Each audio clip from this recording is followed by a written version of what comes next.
Ver se ele... Pronto, está gravando, né? Então, como eu falei, o professor Jurandir aceitou, né, o nosso convite de estar falando hoje aqui sobre o seu livro, Geomorfologia, Ambiente e Planejamento.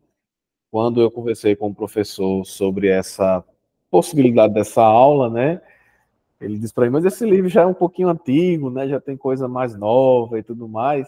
Mas, então vamos lá, professor, falar um pouquinho sobre, também não só sobre o livro, mas a evolução, né, aquilo que o professor Jurandir hoje, ele, como ele bem falou anteriormente, está fazendo projetos, né, atualmente tem um projeto aí sobre, se eu não me engano, professor, a questão de ordenamento territorial no Brasil, seria isso? A parte... Esse foi, nós terminamos ele em julho de 2022, que está publicado já, inclusive, né? Naquele site que... É interessante, eu não sei se vocês têm o site... nós tivemos que criar um site para o livro, porque não dava para publicar. Ficou muito grande, muito pesado. E aí a gente acabou montando um site só para esse livro. Ordenamento Territorial do Brasil, chama. E o site, para quem quiser, é www.juraros.com.br. É gratuito, né? É de Que graça. chique, viu? Chique. Né? Chique o quê? O site? É o site do Jura Roys, hein? Pai, não Não tinha, sabia. não tinha outro jeito. Eu estava como coordenador do projeto. O projeto, nós ficamos 3 anos e meio no projeto, né? E depois de tudo pronto, né? A Camila, que trabalha com você aí na Federal da Paraíba, Sim. é uma das parceiras muito importantes desse projeto, que ela trabalhou antes no ZE do Paraná, né? Nos dois ZEs do Paraná. Então, a gente trabalha nisso desde 2010, e nessas coisas de zoneamento e ordenamento territorial. E aí a gente fez esse trabalho, tororó, tororó, com o mínimo de dinheiro, gastamos R$ 31.000, isso é, gastamos R$ 31.000,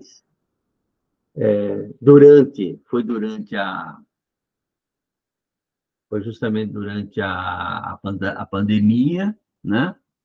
E aí, quando ficou pronto, não tinha onde publicar. Que a gente pensava em publicar nos livros abertos da USP, mas aí não pôde, porque tinha uma limitação de megabytes, né? Fomos para a Amazon, que também tem um canal aberto gratuito, também não podia, porque tinha limitações da capacidade, dos bytes que eram possíveis. Aí eu falei, bom, e agora? A gente fez um trabalho enorme desse, ficamos 3 anos e meio envolvidos nele, e vamos fazer o quê, né? Aí pensamos, bom, então vamos fazer um site. Fazer o quê, né? Essa versão A4, ela é mais rápida para baixar, tá? Ele é em PDF, versão compactada. O A3 é um pouco mais pesadinho, né? Tem 910 megabytes e o A4 tem 355. Então, é, é de graça. Só que tem que ter paciência, porque ele demora um pouco para baixar tudo, né?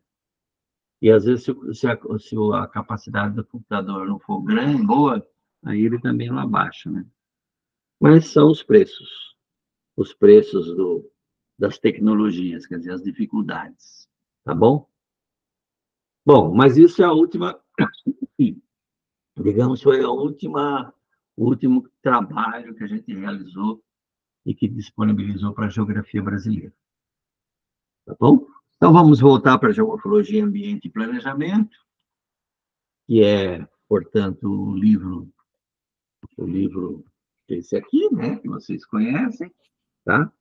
E eu vou contar um pouco a historinha dele, porque as coisas não acontecem por acaso, né? Elas vão acontecendo e vai se somando com informações, aprendizados, tentativas e erros.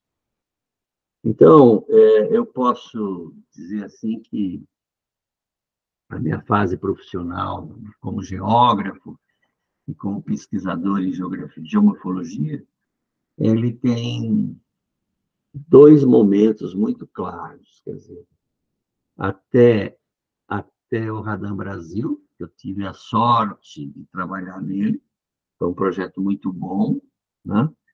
E o pessoal que tem umas resistências, como se diz assim, os senões do Radam Brasil.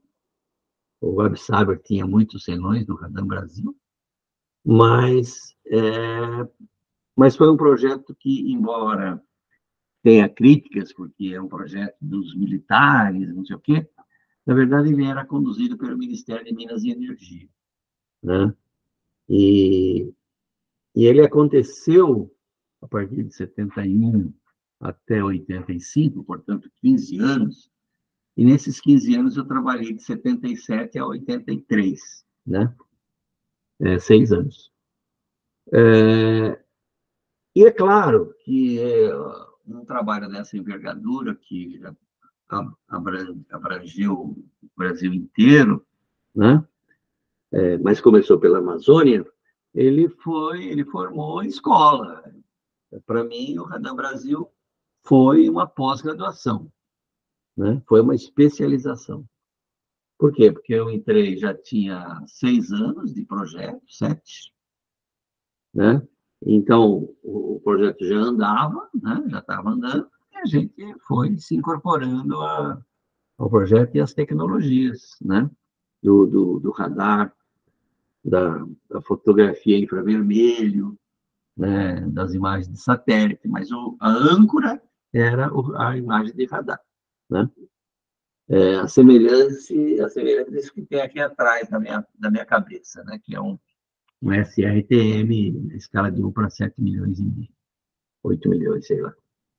Bom, mas isso foi importante, por quê? Porque você sai de uma discussão mais teórica e mais de blá, blá, blá, teórico e metodológico da universidade, da pós-graduação, sobretudo, e vai para uma coisa mais pragmática, né? Para uma coisa mais prática, mais aplicada.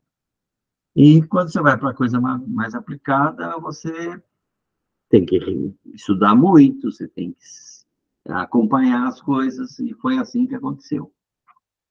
Bom, eu saio do Radam Brasil, eu estou estou contando a historinha, tá? Eu saí do Radam Brasil, veio para a geografia, passei no concurso e tal. Em janeiro de 83, eu começo a trabalhar no laboratório e no departamento, laboratório de geomorfologia. E aí, o Absaber tinha se aposentado. Ele tinha ficado no laboratório muitos anos, mas o laboratório tinha virado um depósito de, de coisas que foram feitas por ele, e pelos seus orientandos, e pelos seus trabalhos de consultoria, etc. Então, era um amontoado de papel e de relatórios, e de livros, tudo misturado. É uma verdadeira, entre aspas, bagunça, né? Uma bagunça que para ele não era bagunça, mas para quem chegava era. Então, entramos nessa e falei, bom, agora eu tenho que dar continuidade ao trabalho do Abissaro, porque afinal eu entrei na vaga dele, né? Então, a primeira coisa que eu pensei no primeiro ano foi justamente dar um curso de iniciação científica prático, né? Usando imagem de radar. E essa primeira turma, em 83, tinha 8 alunos, né? Da graduação. E fizemos usando imagens de radar, porque tínhamos cópias em papel simples aqui no laboratório disponível. Depois eu comprei umas em papel fotográfico. Mas, aí com essa turma de 8 alunos, eu percebi que se falava de imagem de satélite, se falava em imagem de radar, mas os alunos não conheciam nem radar e nem satélite. Por quê? Porque eram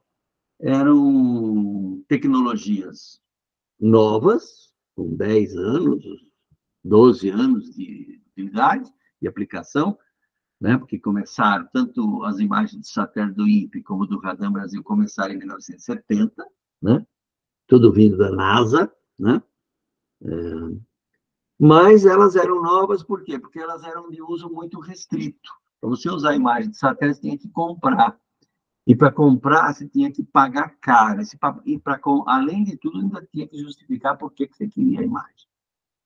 Né? Por que você quer? As imagens de radar nem podiam ser usadas. Elas tinham um carimbo atrás, assim, desse tamanho, um carimbão escrito confidencial. Ou seja, não era aberto ao público, não era aberto à universidade. Quando o projeto do radar já foi terminando, em 85, e os militares deixaram de ser os que tomavam conta do projeto, porque ele desapareceu, ele acabou, né, em 85, aí todo o acervo ficou para o IBGE, e também começou a se facilitar mais o uso das imagens de satélite do INPE. Tá? Isso coincidiu com uma fase de abertura de pesquisas e de questões vinculadas à área ambiental, e começou a aparecer muita demanda de trabalho, muita demanda, muito trabalho. Então, eu comecei a trabalhar no laboratório com os alunos da graduação e depois também da pós, e isso acabou aparecendo no ambiente da cidade, né? Das empresas. Por quê? Porque as empresas precisavam de técnicos, geógrafos, não só geógrafos, também geólogos, pedólogos, climatólogos, enfim, toda essa turma que trabalha com a natureza, mas eles não tinham muita disponibilidade de mão de obra especializada. E aí começou a aparecer demandas. Então, por exemplo, a primeira demanda que apareceu em 85 foi da empresa de planejamento da Grande São Paulo, que tinha lá uma equipe de geógrafos, né, trabalhando com cartografia, em vários temas da cartografia, e tinham análises, etc. E que tinham alguns trabalhos a serem feitos em função de planejamento de bacias hidrográficas, certo? Aí, uma das minhas amigas, colegas, ex-colegas da faculdade, chegou para mim e falou: Júlia, a gente está precisando da sua ajuda. A gente tem 2 bacias hidrográficas que a cidade está expandindo sobre elas, com problemas, né? Com problemas, e a gente precisa fazer um diagnóstico que ajude a resolver o assunto. Tá bom.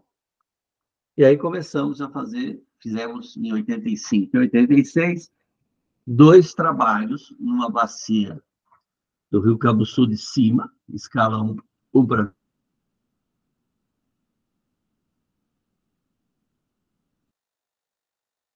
o curso do Rio Tietê, é o rio onde é o rio córrego, né? Onde está o aeroporto de Guarulhos, por exemplo, né? Hoje, depois, né? Na época não estava, o aeroporto não estava lá ainda. E o outro, uma outra extremidade, na bacia do rio Cotia. Ora, os 2 tinham problemas de 2 tipos, basicamente.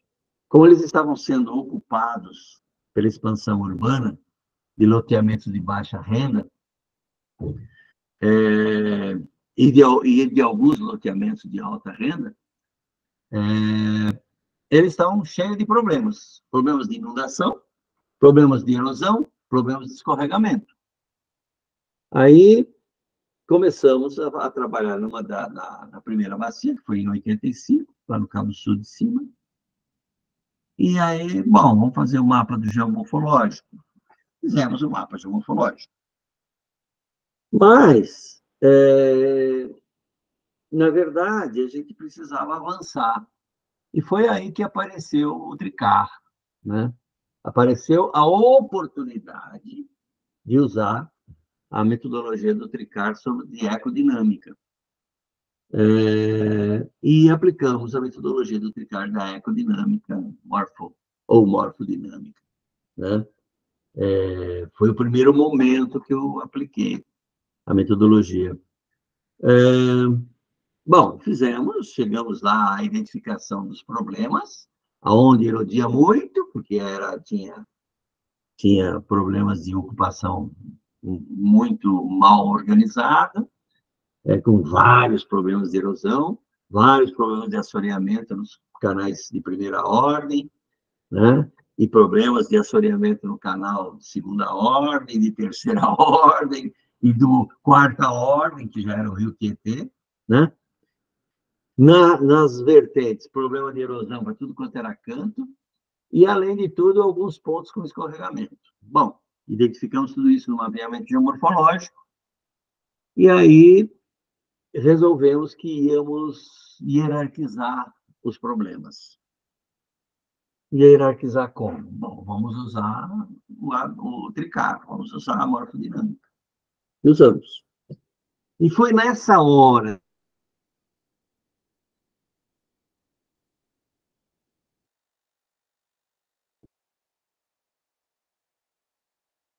que eu vi que já havia que o Tricar estabelecia, que era justamente a questão das paisagens, né?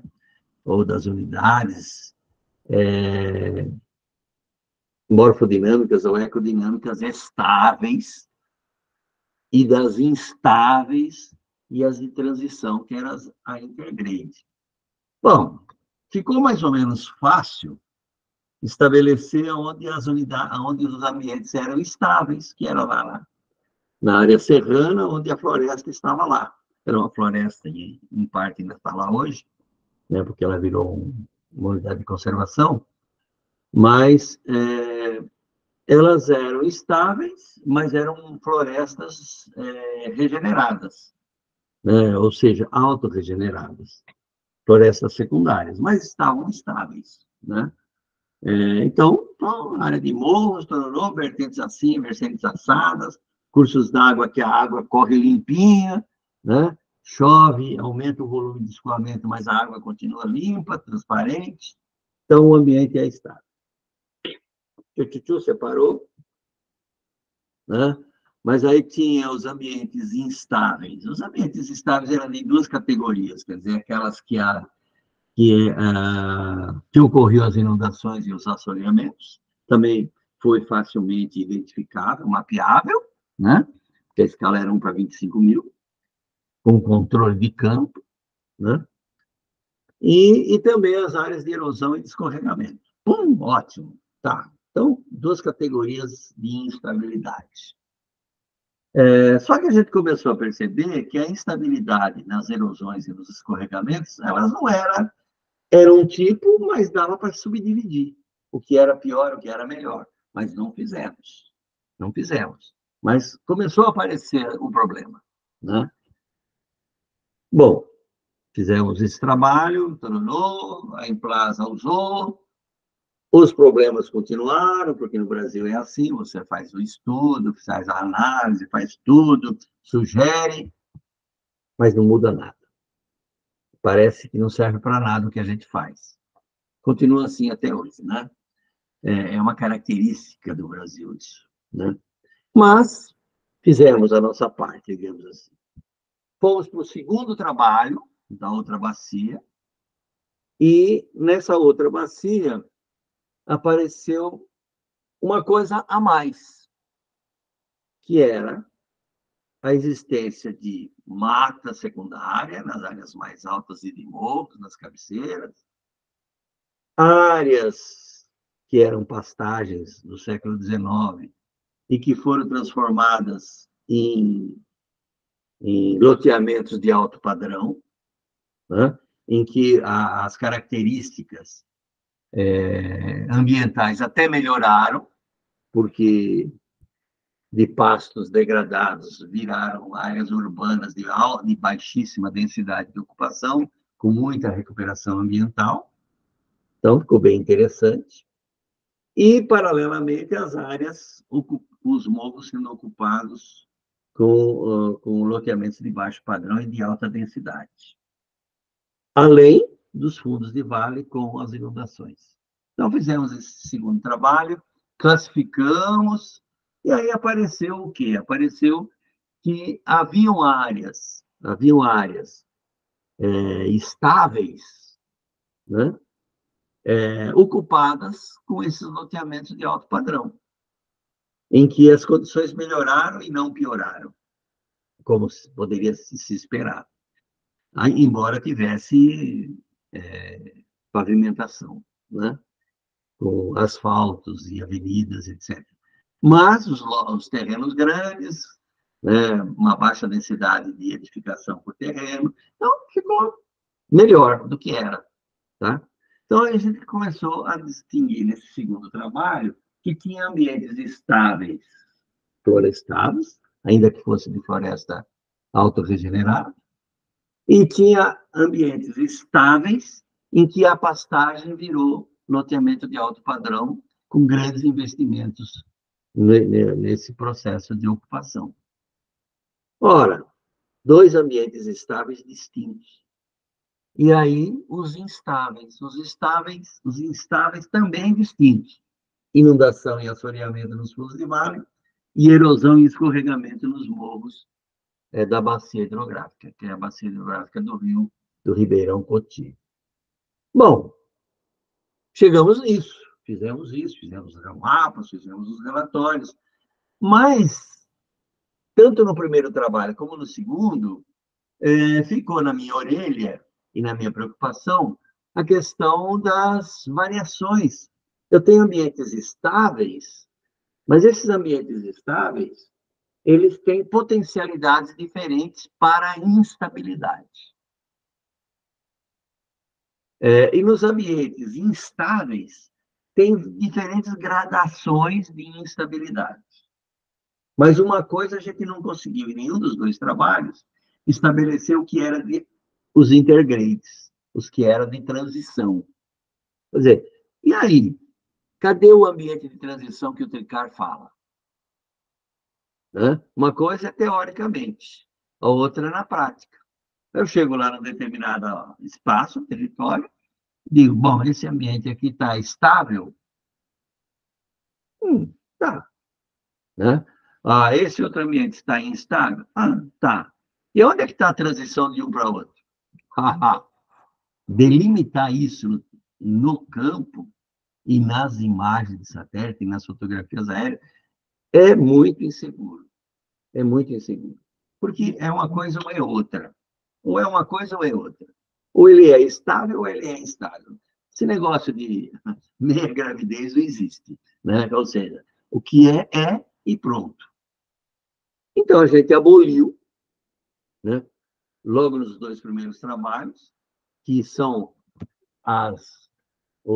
digamos, a nascente desse livro, digamos assim, a gente já aboliu essa coisa do estável, do intergrade.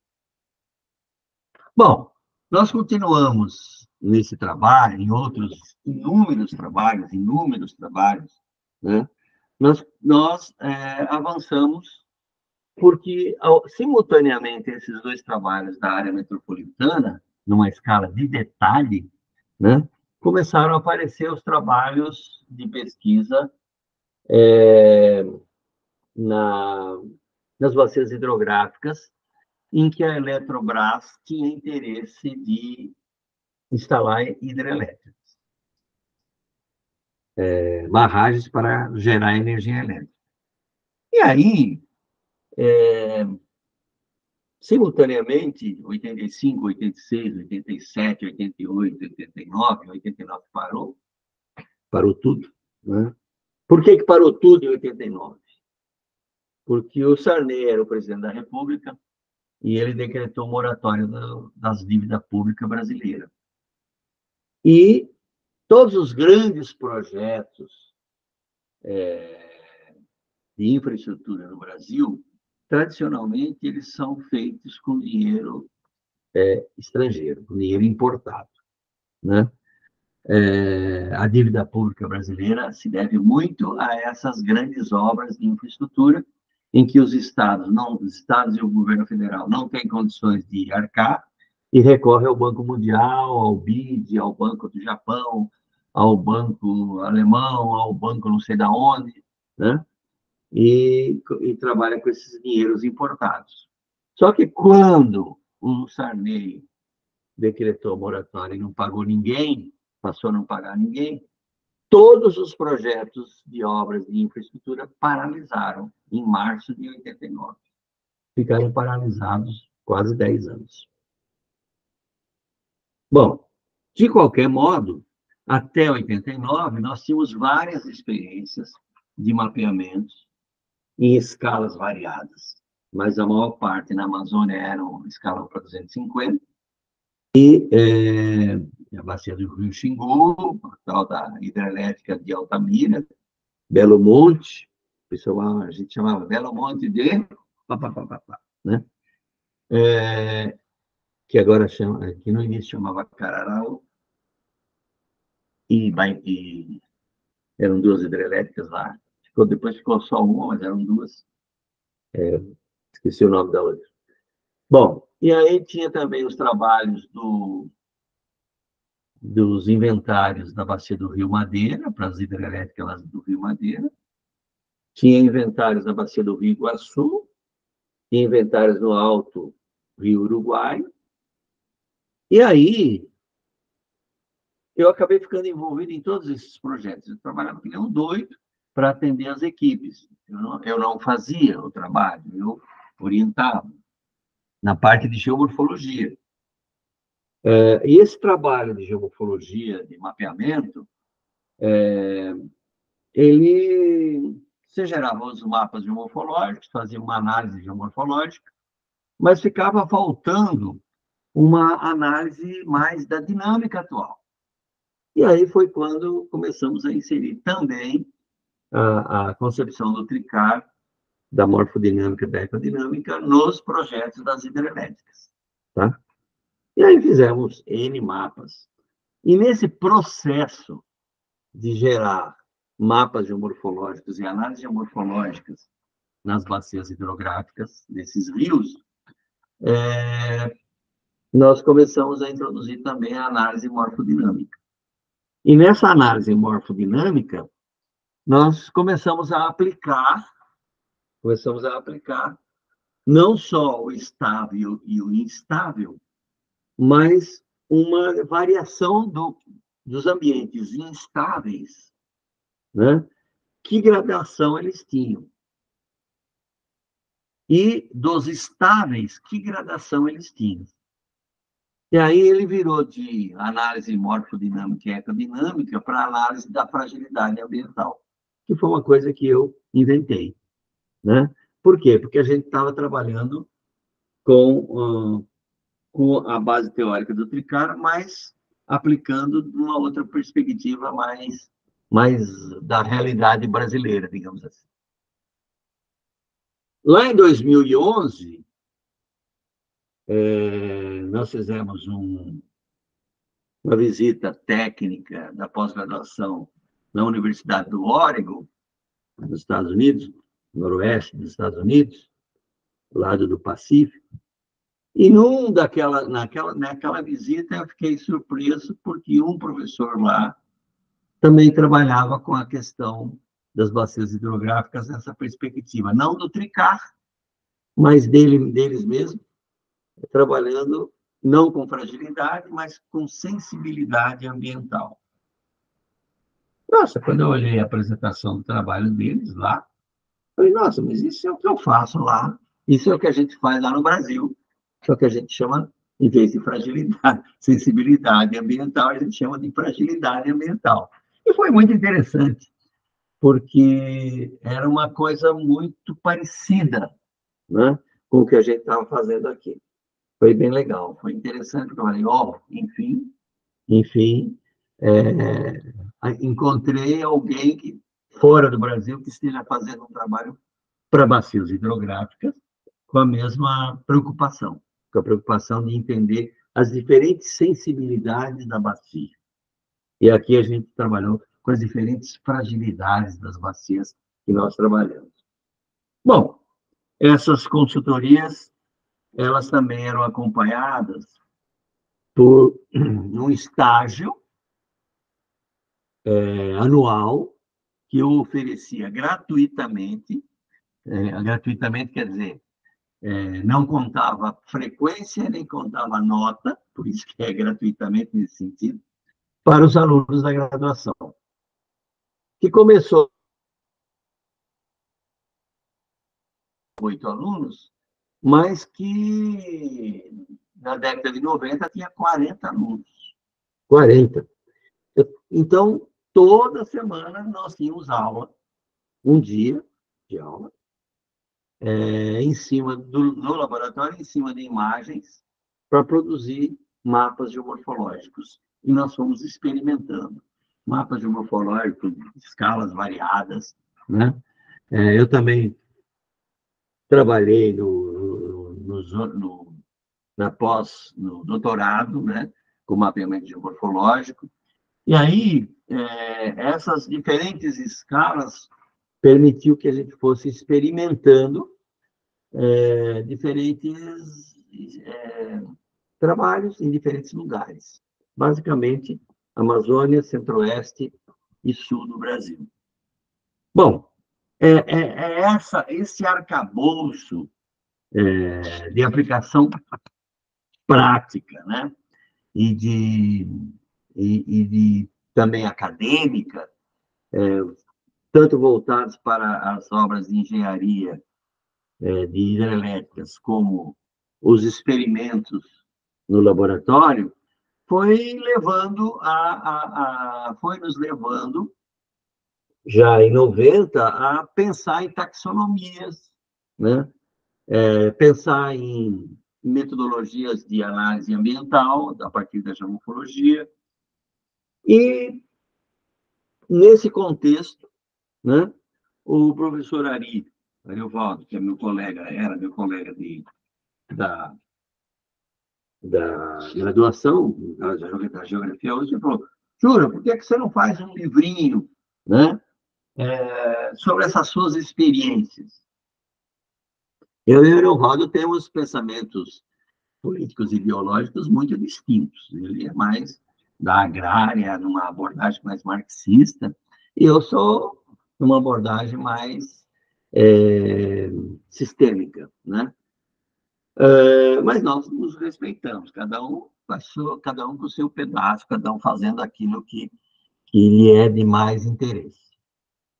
Bom, tínhamos, portanto, várias experiências acumuladas, né? Já que se desenvolveram ao longo da década de 80, e como decorrência disso, pode-se dizer que a gente gerou um trabalho que ficou importante, ligado à classificação do relevo brasileiro, numa escala mais genérica. Desenvolvemos, portanto, uma metodologia de mapeamento geomorfológico seguindo uma taxonomia nossa, baseada, é lógico, em experimentos e baseada nas informações de autores diversos, mas aplicados especificamente para nós.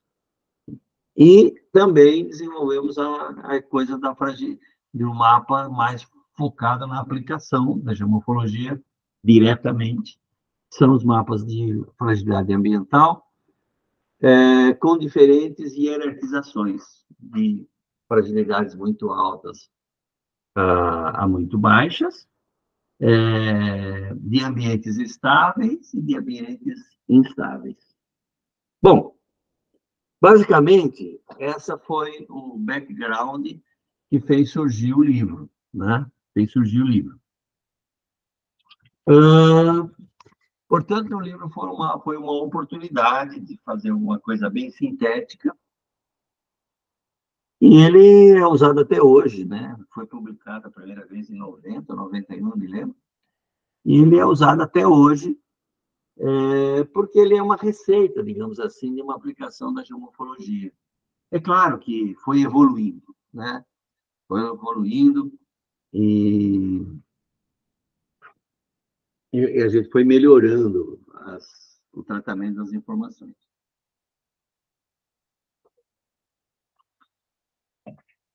Já deu certo. Então, se nós olharmos na sequência do livro, a gente pode dizer que tem uma fase que, que é uma base mais teórica, prática, que evolui para uma teórica, né? Deixa eu olhar aqui se eu não perdi nada do que eu estava falando.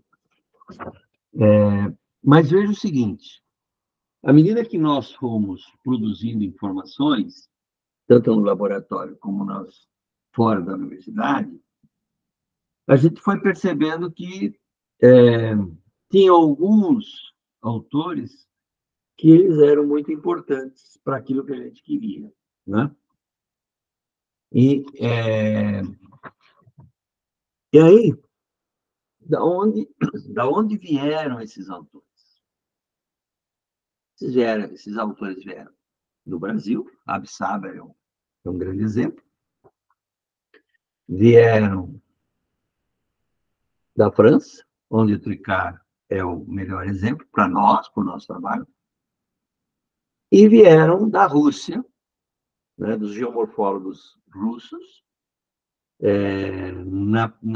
nos pesquisadores Gerasimov e do Messier Jacob, que eram geógrafos, geomorfólogos, né, e que tinham propostas, portanto, de trabalhos de mapeamento. Ora, aí poderíamos perguntar assim, então, da onde vem a concepção da ecodinâmica, da morfodinâmica e da fragilidade ambiental que nós passamos a usar e aplicar? Desde a década de 80, na década de 90, que está sintetizada aqui no livro, né? Mas ela vem de uma construção de longo tempo, né? De longo tempo. Então, por exemplo, concepção ecodinâmica começa, na minha percepção, ela começa com a questão da ecologia, né? Com o conceito de ecologia. O conceito de ecologia ele nasce no final do século XIX, mas ele nasce aonde? Ele nasce no berço da biologia, né? Então, os biólogos, desde o século XIX, e os naturalistas também, né? Inclusive Humboldt, né? Que é o nosso pai da geografia, ela vem no arcabouço do conhecimento da biologia, porque a biologia descobriu, né, que os animaizinhos e que toda a fauna tinha uma relação muito direta com o clima e com vegetação. Então, fauna, vegetação e clima eram fatores interligados. Eram interligados. E isso começou a ser explorado com os naturalistas, mas não de forma muito sistematizada. Mas veio um cara lá no final do século XIX e começo do século XX, eu estou chamando ele de cara, mas ele não é um cara qualquer, ele é o cara, né? Que foi o do Kashoyev, que era russo. O do Kashoyev é o pai da pedologia, mas uma pedologia integrada com o clima e integrada com a cobertura vegetal. Então, o do Kashoyev, que trabalhava para o Império Russo e que depois continuou trabalhando para os soviéticos, não é? Ele trabalhava com pesquisas de pedologia, basicamente, voltadas para a agricultura. O foco era voltado para a agricultura, né? Mas ele percebeu, né, porque o Oeste oeste russo, ele é de relevos planos, desde lá do Ártico até os desertos do sul, né? Onde estão o Mar Negro, o Mar Cáspio, o Mar de Aral, né? E as montanhas do Cáucaso, né? Então, ele trabalhando nessa área de campo, né, não existe trabalho da natureza só com imagens de radar, satélite, fotografias e geoprocessamento. Não existe. Tem que ter campo. Campo para referendar, campo para você estabelecer as relações. Então, o Lukashev foi um pesquisador que praticamente ele fez a primeira hierarquização zonal dos solos, né? Associando com o clima e associando com a cobertura vegetal. Não associou com o relevo. Mas ele estabeleceu uma zonalidade, né? Desde o Ártico até os desertos.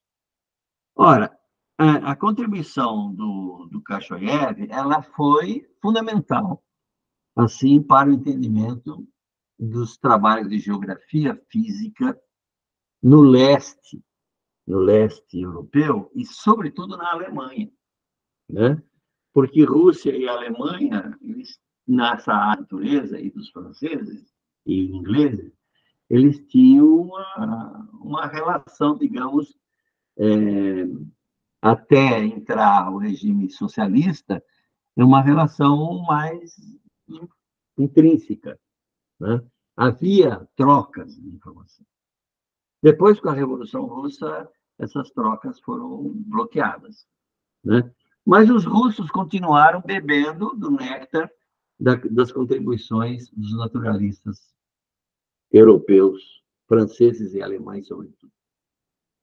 Ora, da zonalidade climática do Lukashev e pedológica, né, emergiram outras, paralelamente, emergiram outras contribuições, como, por exemplo, a do Stanley, que era inglês, né? E a contribuição do Stanley vem com uma análise da ecologia dentro de uma abordagem sistêmica.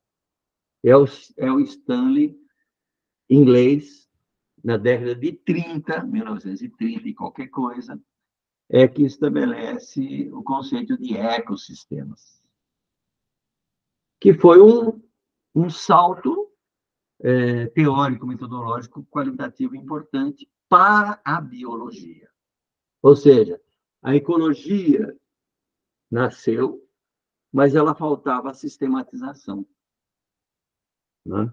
E é aí que entra o Stanley, fazendo a sistematização da biologia numa perspectiva sistêmica, né?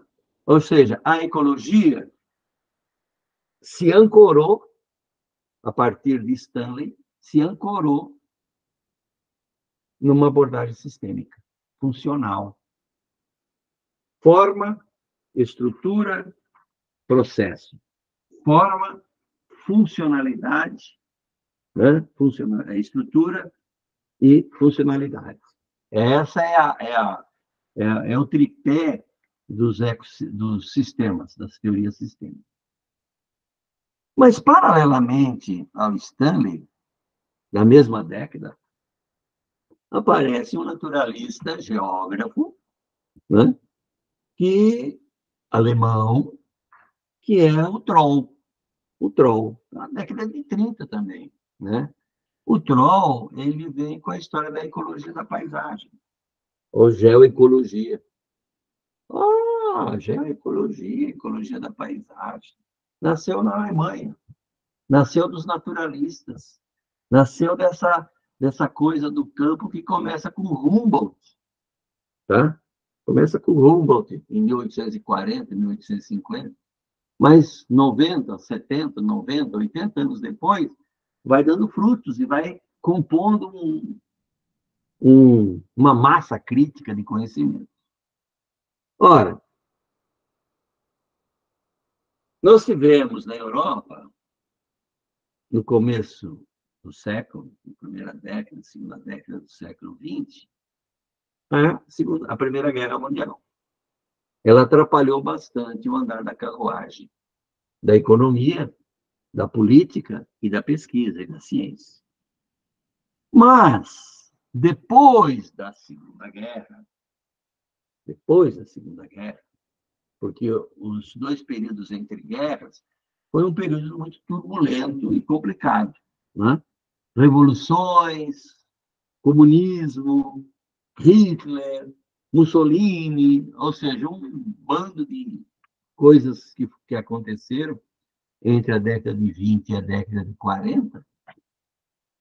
Mas na década de 50, por volta lá de 53, 55, por aí, apareceu um outro alemão, chamado Bertalanffy, que pegou aquilo que vinha da ecologia e da biologia, né, e do ecossistema do Stanley, e generalizou, né, dizendo que o ecossistema não era uma coisa só da biologia, mas era uma coisa que podia ser aplicada para tudo, para a economia, para a geografia, enfim, para todos os segmentos do conhecimento. E nasce, portanto, com Bertalanffy a teoria geral dos sistemas. Ou seja, ele generaliza o uso da abordagem sistêmica, que já não é mais só para a biologia, embora tenha nascido com ela, né? Para tudo, para todas as coisas, né? Para toda a produção do bem.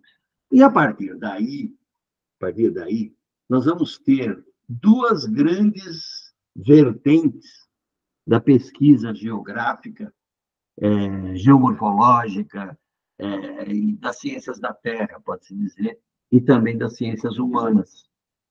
A abordagem sistêmica e a abordagem dialética. Ou seja, você trabalha com abordagem sistêmica, dentro da perspectiva da funcionalidade, né, da natureza, e a abordagem dialética, que se aplica mais para as questões da geografia humana e das ciências humanas. Por mais que Engels, né, quisesse aplicar a abordagem dialética para a natureza, né? A dialética da natureza do Engels. Eu nunca li, mas, de qualquer modo, era uma forçada de barra de você explicar o funcionamento da natureza por uma abordagem dialética. Não colou, não pegou, não foi para frente. Mas, até o Tricart, na década de 50, escreveu um trabalho bem grosso, que eu tive a oportunidade de consultar na época da graduação, chamada a dialética aplicada à geomorfologia, forçando a ideia de que o relevo é resultado da oposição de forças contrárias. Ou seja, você tem a força da natureza vinda das estruturas e do interior da Terra, e as forças da natureza vinda de fora pela ação climática. E aí o Tricart coloca nesse trabalho dele que isso é dialética, né? Que é o clima brigando com a litosfera. E essa força dos contrários geram as formas do relevo e a sua dinâmica. O Tricart não ficou nessa, ainda bem. Ele evoluiu para uma abordagem sistêmica e na década de 60, né, simultaneamente com outros geógrafos, ele lança essa ideia da ecodinâmica ou da geomorfologia dinâmica, né, com os trabalhos dele publicados em revistas na França. Mas veja como é interessante que a morfodinâmica e a ecodinâmica do Tricart, que depois levou à ecogeografia, né, ela correu em paralelo com as abordagens sistêmicas do Sochava né? E a abordagem sistêmica do Bertrand. Né? Então, você tem Georges Bertrand na França, você tem Sochava na Rússia, com geossistemas, né?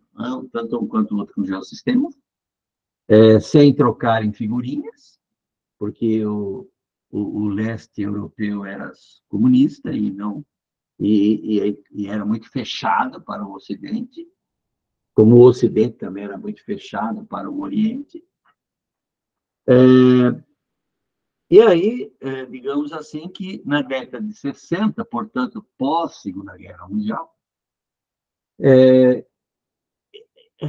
ressuscita-se, portanto, esse entendimento sistêmico nascido na década de 30, né? Digamos que Sochava, em 1960, 63, na Rússia, faz uma geografia física a partir da biogeografia, a partir da biogeografia. O Bertrand faz uma abordagem sistêmica na França a partir da biogeografia, e tanto um quanto o outro usam o termo geossistemas, ou seja, os sistemas geográficos num contexto sistêmico e não estático, como até então vinha sendo tratado. Todos esses dois, basicamente, são vindos da biogeografia, da geografia ligada ao setor da biogeografia, mas o Tricard, como ele veio da geologia e da geomorfologia, ele dá um tratamento diferente, tratando a abordagem sistêmica a partir do relevo, a partir das relações clima, relevo, solo, geologia, né? E é nesse contexto que vem a ecodinâmica, a morfodinâmica e, mais tarde, a ecogeografia, né? E nesse trabalho nosso, do livrinho, a gente vai tratando dessas coisas com esses autores, né? Não chegamos na ecogeografia aqui, porque a ecogeografia é posterior a esse livro, né? Ficamos na ecodinâmica e na morfodinâmica. Bom, o Tricard, ele era de relacionamento muito difícil, eu tive a oportunidade de ter alguns contatos com ele no Radam Brasil, porque ele era o consultor internacional do Radam Brasil. Ele vinha uma vez por ano, ficava um mês no Brasil, olhando os nossos relatórios, olhando os nossos mapas e dava os seus pareceres e ia embora. E a gente dizia, tá, né? Não dava para incorporar o que ele queria que a gente incorporasse, né? Primeiro porque a gente não tinha uma boa formação para isso. Vocês terem uma ideia, no último semestre que eu trabalhei no Radam, eu fiz um mapeamento, eu fui o responsável pelo mapeamento de morfológico da Baixo Jari, na escala de 1 para 50 mil. A gente continuou usando os pressupostos do Radam, mas o Tricard pegou esse meu relatório e acabou comigo. Isso em 82, dezembro de 82. Acabou com a minha interpretação. Lá no final ele fala assim, este trabalho está 50 anos atrasado. Falei, meu Deus do céu, que diabo esse francês, FDP, né? Está dizendo que eu estou 50 anos atrasado, se eu estou usando o Radam, se eu estou seguindo a metodologia do Radam, só que com uma escala de mais detalhe. Sabe por quê? Porque eu não usei ecodinâmica. Eu não usei morfodinâmica. Eu não citei Tricard na ecomorfodinâmica. E eu já tinha até o livrinho comprado, né? Eu já tinha comprado o livrinho dele, do IBGE, mas eu não tinha lido, né? A gente não estava precisando ler, a gente só lê quando precisa, certo? E nesse trabalho eu não usei. E ele acabou comigo, eu fiquei muito chateado. Mas foi ótimo o puxão de orelha que ele me deu, porque quando eu vim para a USP, falei, nossa, eu preciso estudar o tricarpo, né? E este livro, ele é uma decorrência de estudar o tricarpo também, né? Bom, morfodinâmica, ecodinâmica, ecogeografia, que não está nesse livro, que vem depois, mas, basicamente, é isso. Bom, e aí alguém pergunta, mas aonde que entraram os russos? Aonde que entrou a taxonomia que eu trato aqui no livro? Né? Onde entrou o Debeck? Onde entrou o Messier Jacob? Né? Eles entraram dominantemente na parte da sistematização do mapeamento geomorfológico. Né? Por quê? Porque tinha lá a contribuição do Absaber. Logo nós vamos parar, né? Logo nós vamos parar para a gente discutir um pouco mais. Mas tinha o Azir, o Absaber, com a metodologia dele proposta, né? E que a metodologia dele, desde 1969, está aí no livrinho, né? Ele tinha uma proposta de estudos da geomorfologia, que começava com o quê? Nível 1, mapeamento e comportamento, compartimento das formas topográficas nas formas do relevo. Ou seja, você começa a estudar o relevo a partir da compartimentação, a partir das formas. Né? Claro, porque quando você olha ali, a natureza você vê formas. Tem duas coisas na natureza que são visíveis: as formas do relevo. Você pode não entender nada de forma, mas ela está lá na sua cara. Né? E a outra coisa é a cobertura vegetal. Quer seja a cobertura vegetal natural, floresta, savana, cerrado, caatinga, campos, né?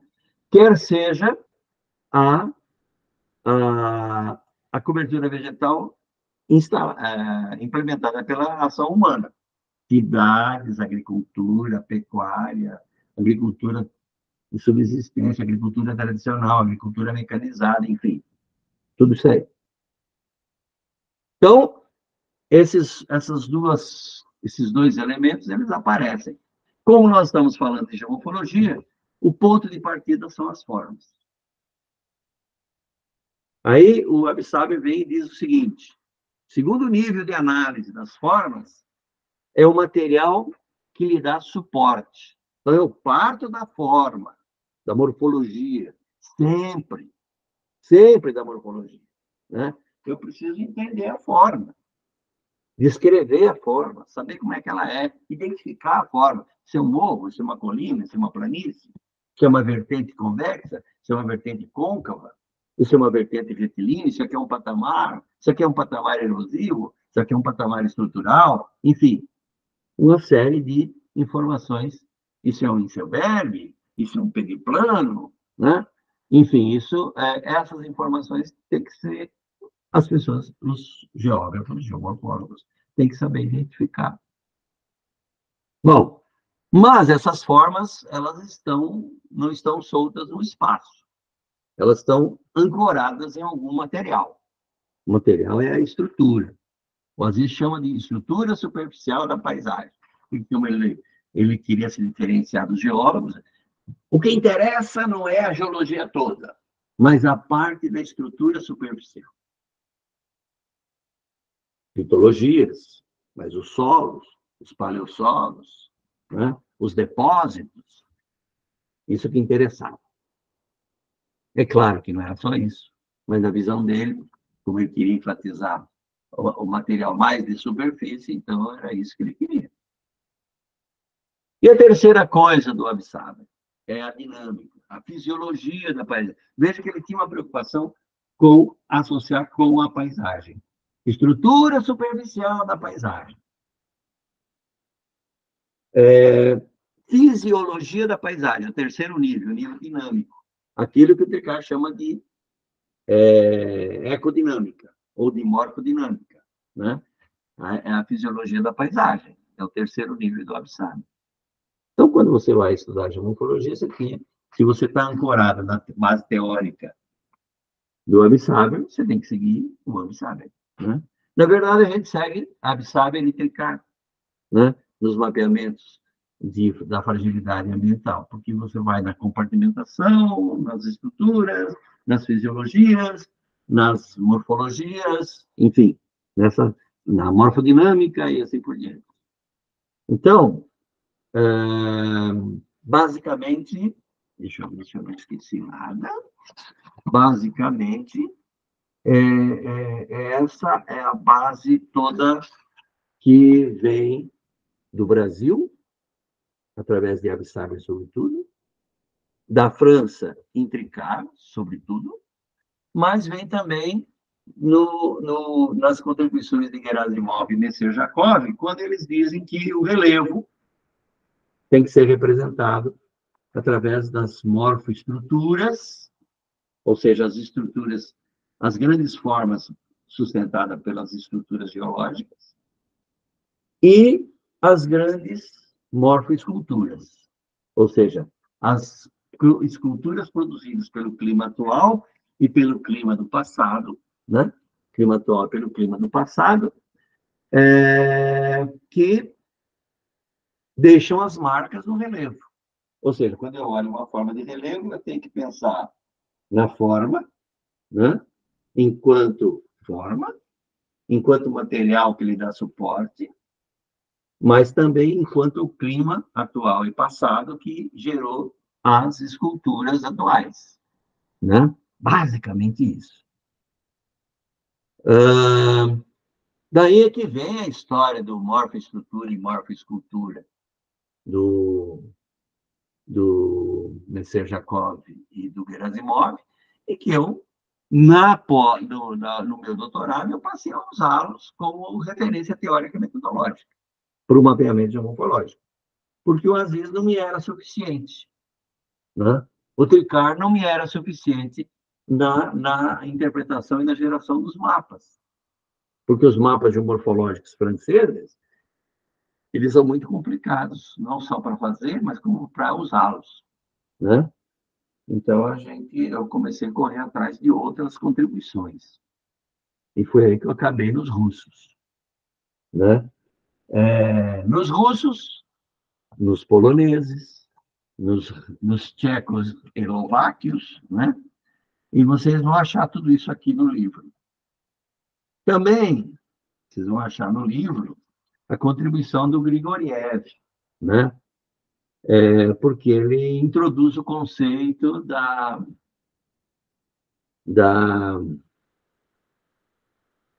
das interfaces entre os estratos geográficos. É ele que vem com essa concepção de estratos geográficos e as interfaces e as interrelações entre esses estratos.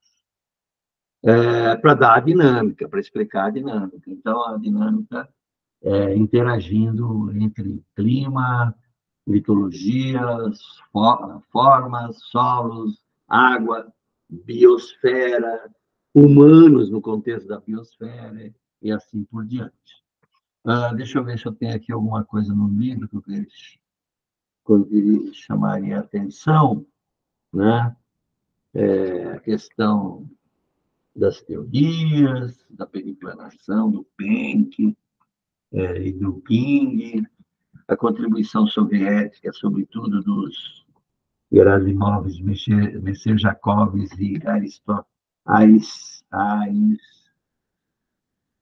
sumiu o nome dele, né? Bom, aí nós fomos para a geomorfologia aplicada, falamos da geomorfologia aplicada, mas tem uma coisa que eu fiz questão de colocar no livrinho, que é a contribuição de um francês, né, chamado André Libaud. O André Libaud trabalhou na geografia do Brasil, na USP.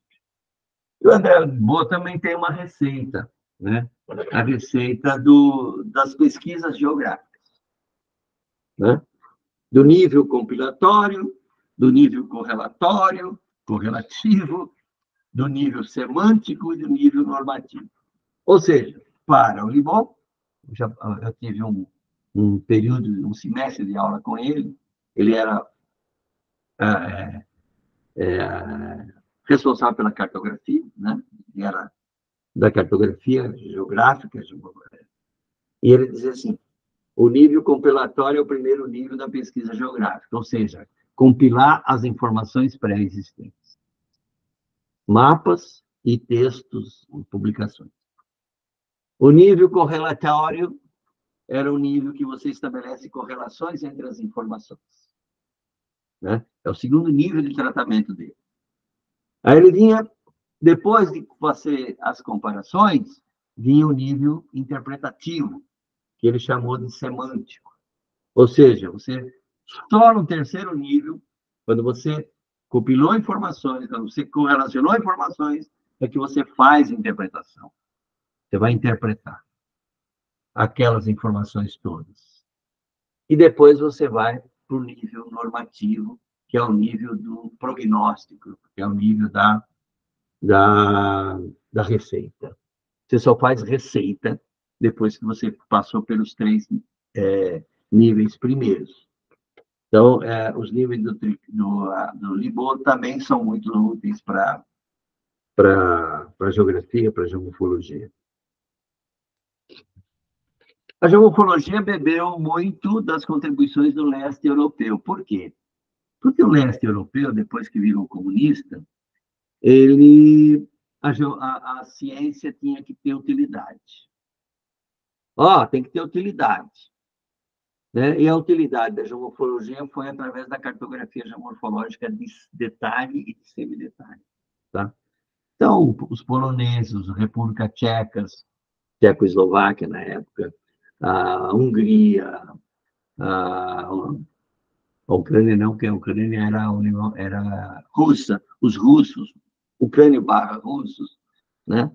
Eles passaram a trabalhar com a cartografia geomorfológica, justamente para dar uma função política e social para a geomorfologia. Tá?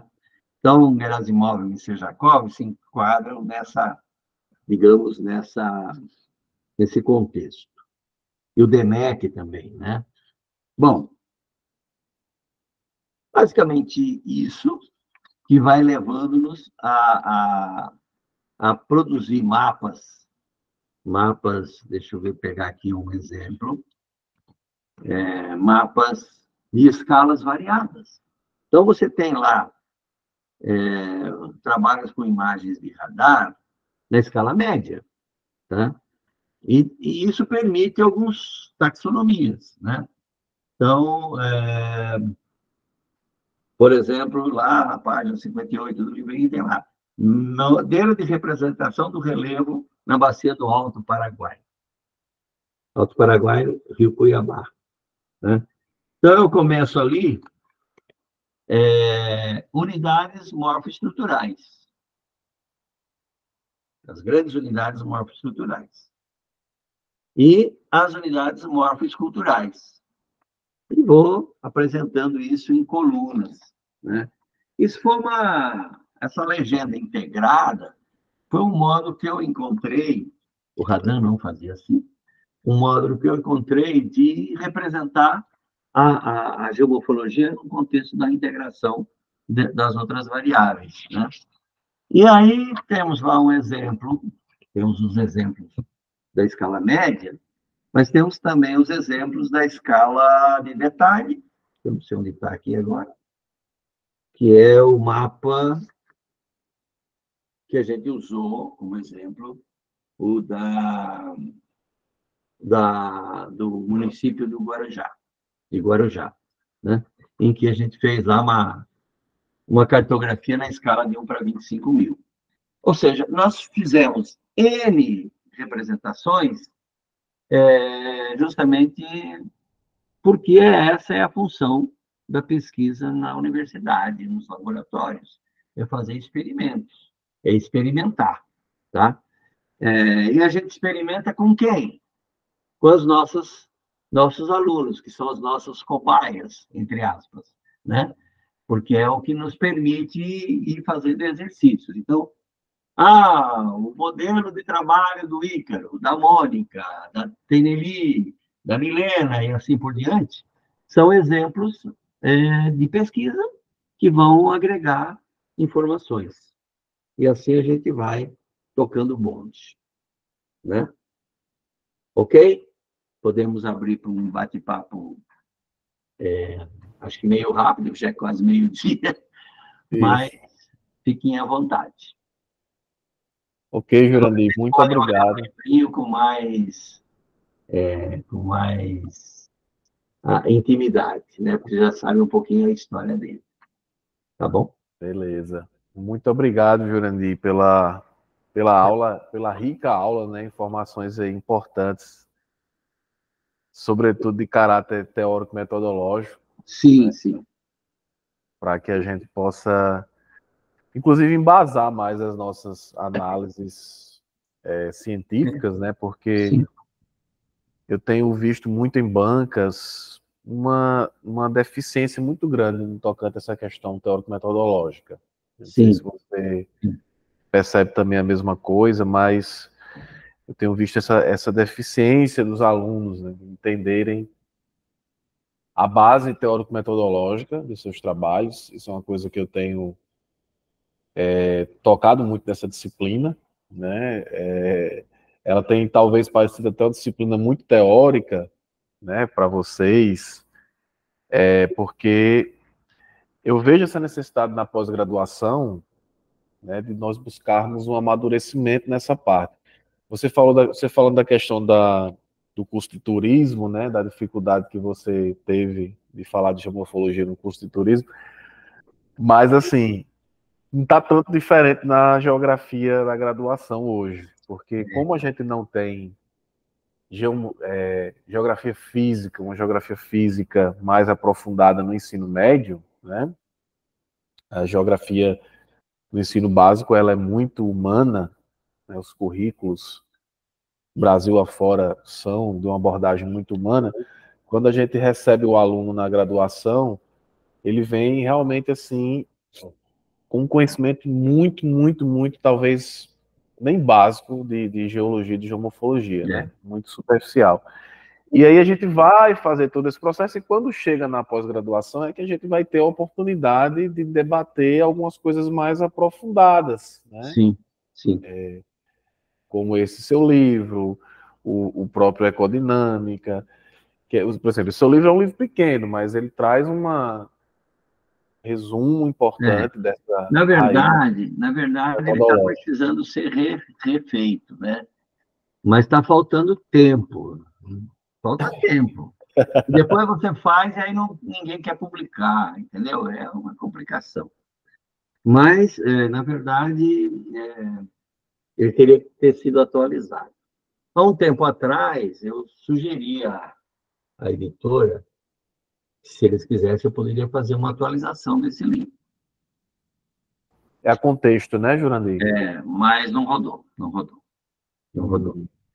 Então, como agora as editoras têm muita dificuldade de ganhar dinheiro, porque vai tudo na internet, então o cara lança um livro, é, vai para o PDF cai na internet, e aí pronto, aí não vende mais o livro, né?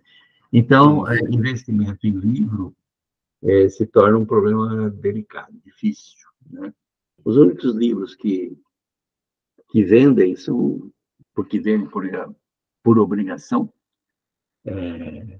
por imposição, digamos assim, são os livros didáticos, né? Mas nós perdemos o didático do nível médio e vamos perder o didático do nível fundamental 2. Vamos perder. Nessa direção nós vamos perder. Se continuar assim, vamos perder. E aí é o fim da geografia, né? Ela fica à deriva, porque ninguém quer fazer um curso de graduação, a não ser eu fiz, porque eu não estava preocupado em ganhar dinheiro, eu fiz geografia porque eu gostava, né? Mas, a não ser aqueles que gostam, mesmo, é que vão fazer, porque o mercado de trabalho está cada dia mais diminuído, né? E desvalorizado. Então, eu não verdade, vejo com bons olhos o nosso futuro comum na geografia. Eu verdade, Jurandir. vejo com pessimismo, na verdade. Você está coberto de razão, porque tem a questão desse novo ensino médio, né, que está nos tomando aí espaço, e do lado do bacharelado tem a engenharia ambiental, né? É. Então, nós estamos sendo atacados pelos dois lados. E aí fica difícil, porque aí a formação dos geógrafos, em grande parte, é uma formação da área de humanas, e a área de humanas ela é muito discursiva, né? Ela é muito discursiva, é muito ideológica, e aí não vai, né? Porque todo o setor que pensa no geógrafo técnico, se chega um geógrafo que vai lá debater teoria e ideologia, não fica, não fica. E aí isso acaba gerando um problema para os geógrafos como um todo, né? Ainda tem uma âncora que é a âncora do geoprocessamento, né? Que é uma âncora que está também compartilhada com vários outros profissionais. Então, está difícil, está difícil. É verdade, aquele velho dilema entre... Porque essa dicotomia na geografia, ela tem uma série de coisas por trás, né? Ela repercute uma série de desdobramentos. Um deles é esse que você está falando, que é a questão do Sim, mercado de trabalho, né? A geografia humana ela é mais voltada à crítica ao sistema, então ela não necessariamente atende esse sistema, mas do outro lado tem um mercado de trabalho, porque o aluno ele quer sair do curso e quer trabalhar. Então é aí que entra a questão capitalista, né? são as escolhas que vão sendo feitas. Essas escolhas vão sendo feitas e elas têm desdobramentos, né? Elas têm desdobramentos. Então, a geografia brasileira é grande, é poderosa, em volume, né? Em volume ela é poderosa, mas ela está desse jeito, ela está sendo nocauteada e vai cada vez mais ir para o chão. É Foram isso que escolhas que foram significa. sendo feitas. Vou chamar você, a Wanda, o Guerra, o Arquimedes, para a gente fazer uma live para debater isso aí, o futuro da geografia. Faz isso na SBG. É uma possibilidade. Eu estava pensando aqui, de repente, fazer uma mesa sobre a questão do novo ensino médio, né? É. Importante isso aí. Para onde vai a geografia? Qualquer coisa assim. Eu acho Eita, interessante. isso dá briga, viu? Dá briga, dá briga. É bom, mas é bom. É briga na boa, né? Anima, né, Jurandir? Hã? Anima, Anima, né? anima. E dá a oportunidade de a gente falar mal dos colegas. Você já pode fazer isso, eu não Mas estou é no uma início de pena. Você carreira. esteve lá em Sobral, né? Você esteve lá em Sobral e você viu que lá o perfil foi outro, né? Muito mais pragmático, mais propositivo. Tinha gente que não era da geografia, né? Então, se você conseguir montar uma programação no SBGFA, né, Simpósio de Geografia Física Aplicada, um pouco com o perfil que rodou lá em Sobral, eu acho que é interessante, né? Eu acho que fica interessante, Uma coisa mais porque multidisciplinar. é mais interdisciplinar e mais propositivo e menos crítico. Porque crítico é muito bom, mas não dá camisa para ninguém, a não ser para o pessoal que gosta de fazer isso o tempo inteiro, né?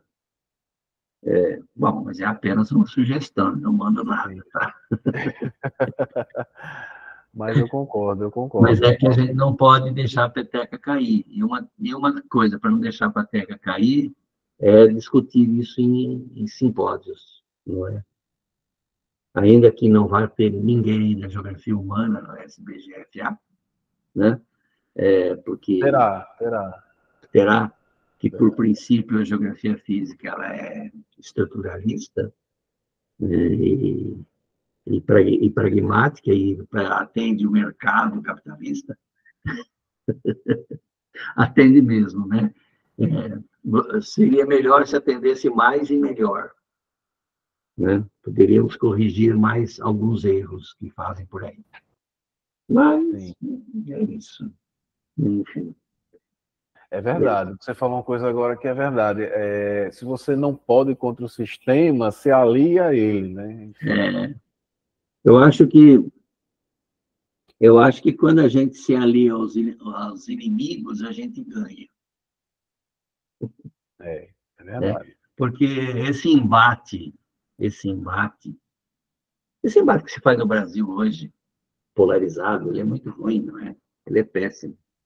Ele é Sim, péssimo porque ou você é de um lado ou você é do outro, ou você é da humana ou você é da física. E quando a gente trabalha com geografia aplicada, com geomorfologia aplicada, a gente não trabalha com o humano, com o físico, a gente trabalha com tudo. E verdade, verdade. nós, da geografia física, uma boa parte dos geógrafos da geografia física consegue trabalhar com as informações da área de humana. Mas Isso. eu consigo tranquilamente, sem nenhum problema. Aham. Mas o contrário não se aplica. Quando o Exato. cara trabalha com agrária ou com urbana, geomorfologia não existe, climatologia não existe, hidrologia não existe, vegetação não existe, não existe. Parece que a sociedade flutua no espaço, né? Flutua no espaço, exatamente. E aí querem explicar tudo pelo lado da relação capital e trabalho. E É, não é só por aí. não é só Né? por aí. É também por aí, mas não é só por aí. Sim. Verdade, Joana, verdade. Então, é isso. Eu vou fazer o quê, né? Você está coberto de razão. E você é um dos. Eu admiro muito seu trabalho porque você é um dos geógrafos, né, que faz uma geografia muito propositiva do ponto de vista da geografia física, mas que também abarca, né? Tá aí esse desdobramento do seu livro aí, da É, questão do ordenamento territorial, ou sim, seja, sim. uma aplicação extremamente geográfica da coisa. É. E que dá para reproduzir para qualquer escala, entendeu? Sim, Você pode trabalhar no município, você pode trabalhar num bairro, você pode trabalhar num bioma, enfim, qualquer escala. É possível fazer isso, né? Nós estamos fazendo isso no zoneamento do Amapá, né, que perfeito. está pronto agora. A partir do livro, eles me chamaram. A partir desse livro, alguém tomou contato lá e falou: olha que interessante, vamos chamar o professor Joandir aqui para ajudar a gente.